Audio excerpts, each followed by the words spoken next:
สบายดีข้าพระเจ้าซื้อถามค่าเป็นตัวแทนมาจากเมืองบนทองมื้อนี้สิมาห้องเพลงที่มีชื่อว่าสารวันแลนงามเชิญทุกท่านรับชมรับฟังได้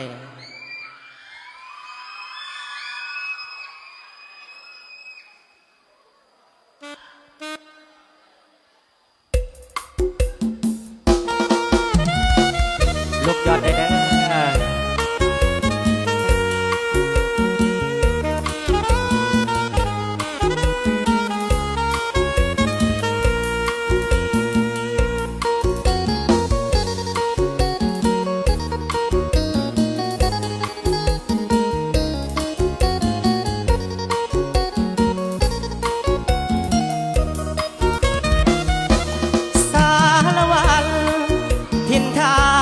เนาบ้านเกิด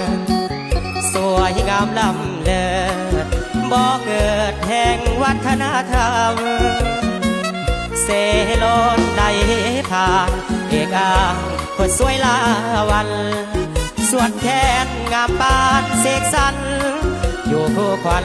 หลวงใจฝ่าสาโหไตพี่ลงสง่าเดิมใสสูดดวงน้ำใจกราบไหว้ขอพรบูชางามสวนหลักเมืองเรื่องเก่าค้านนานมาองค์แก้วผู้นำเก่งกล้ากอบผู้ได้มาประสาสุขเย็นพอเดินสามเพลงวงสนคนลาวทางสาลังไหลกาบโอยพระบาทก้มกราบพระใหญ่องค์แสนวัดหอพระแก้วเที่ยวมันหลวงใจทั่วแดนถาดกระเดาภาษาห่วงแหนกูคนเนืองแน่นหลังมาขอพรสารวังเดี๋ยวนี้เจ้างามลาวันผู้พานานาพันสั่งเสกสรรให้งามเนื้อตาทำผู้พาส่งอุทยานงามแท้แผ่มาดินแลนอู่เข้าป่าล่อเลี้ยงภาษาสารวันก้าวไป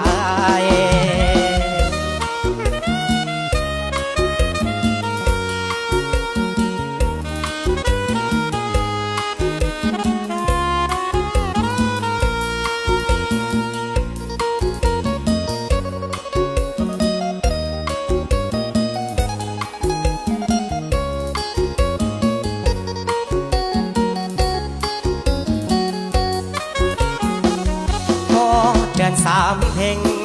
หวงสนคนลาวทางสาหลังไหลกาบห้อยพระบาทก้มกราบพระใหญ่องค์แสนวัดหอพระแก้วเป็นเที่ยวมันดวงใจทั่วแดน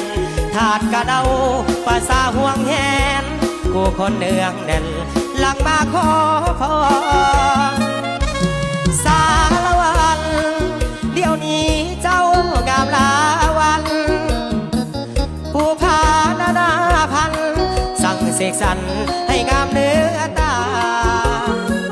ทำผู้พาส่งบุตรทยานงามแท้แผ่ตา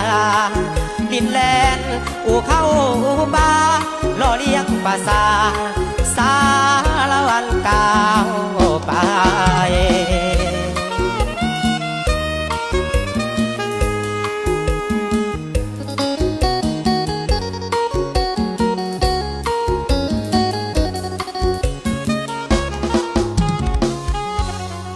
ขอบใจเด้อทางเสียงเสีย